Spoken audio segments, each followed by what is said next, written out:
In today's video, we are going to be breaking down the Toronto Raptors 2-1-2 zone defense, how they run it, and as well as how you can run it with your basketball team.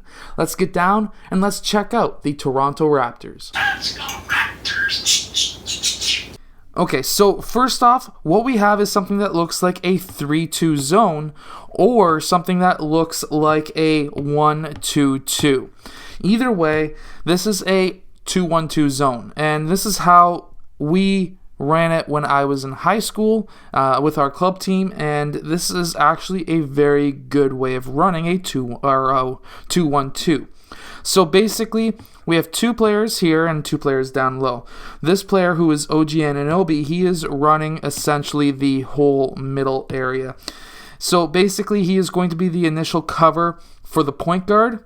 When that ball gets passed around, maybe even into the low post, he's going to drop down and become that 2-3 style middle player in the zone. So the 2-1-2 is a hybrid, in my opinion, a hybrid zone style of defense where it'll look like a 3-2, it'll also look like a 2-3 depending on where the ball is on the court.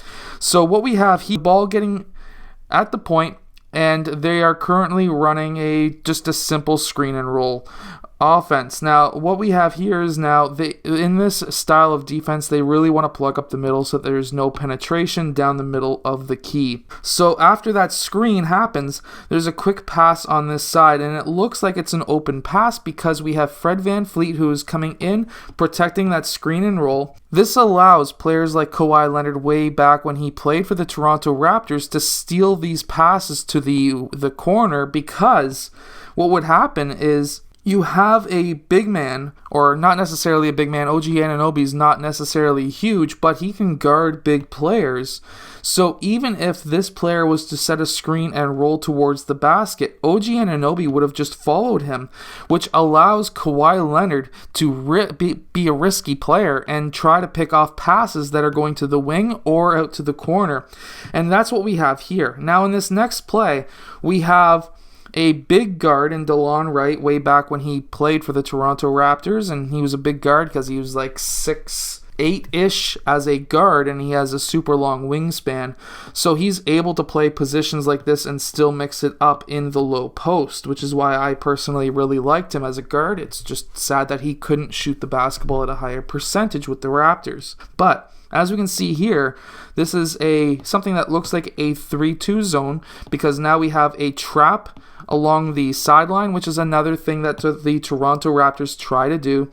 We have our big man popping up, guarding the low post, high post area, and then our other post players coming up to defend that high post as well. Now, after this, we have still something that's trying to cut off any kind of penetration. We have now a screen coming up and a player going down towards that corner. So after that screen happens, what happens? Well, we have Norman Powell, who is dropping down, protecting the high post. This is something else that the Toronto Raptors 2-1-2 does as well.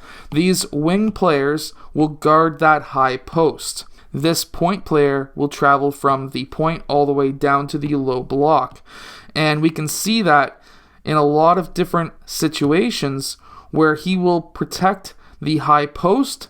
Other times, we'll have a player who comes across who will protect the low post as well, instead of having DeLon Wright drop all the way down. It all depends on what Norman Powell does in this situation out along the wing. If Norman Powell does get out of position and tries to block a shot, Norman Powell will stay and guard his position because there will be nobody else up top, especially with Fred VanVleet dropping down to protect the key. That's another thing that we see with the Toronto Raptors, is they don't want any penetration into the key, and if that happens, they start having double and triple teams happen. However, this goes up as a missed shot. DeLon Wright comes back down to his original position to get that rebound, and it ends up being another player's rebound, but still doesn't matter. They were able to stop that possession from being a score. Now, in this next possession, we're going to be having a small forward, power forward style player playing the point. We're going to have two guards playing the wings, and then we have our forwards down below. One being a center who's also technically a forward. From there we have, again, almost like a wall up top. We don't want any penetration down the middle, especially from players like Jokic. So from there, after that pass happens out towards the wing, what we're going to see is the low post player coming up, as well as Danny Green coming over to defend, and we're going to see Pascal Siakam start to defend that low post. We're then going to see the weak side, or the other side's low post player, defend the low post as well, which then does stick Kyle Lowry in a position where he is defending 3 players. But especially at the youth level, if you can trap players along the baseline and you can get players to double and sometimes even triple team, what's going to happen, especially if they try to pass to the middle, look at how many players are in the middle there. It is a very deadly zone. I'm not too sure how it works so well at the NBA level. Maybe it's just because so many teams are not used to playing against zones like this. But at the youth level, this is a very deadly zone. So here we have that massive wall again. We have OG Anunoby in the middle as the point, and then we have our forwards down below. Now from here we have the pass towards the wing, and then we have a quick pass back up top. Now one way that you can beat a zone is by passing the ball from one side of the court to the other. It really does stretch out the zone, but we can now see that pass go in towards that wing. If you don't know what a wing is, that's the wing, that's the corner, this is the point, high post, low post. And from there, what we have is, again, OG Anunoby protecting the key. We have our 2 players on the opposite side still defending the weak side passes, and then we have a slight trap on that side. Now, they are still back into single coverage, but we are still protecting that key. We are allowing a 3-point shot to happen from the point at least at that point, but we can recover out. Now, after that slight screen, we see that even with that happening, OG Anunoby is able to cover the front of this player who is rolling towards the basket.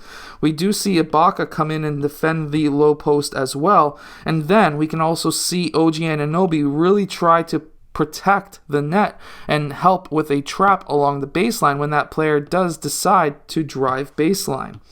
This is a very good zone, and we can see that the Raptors really do crash the key when somebody does drive baseline.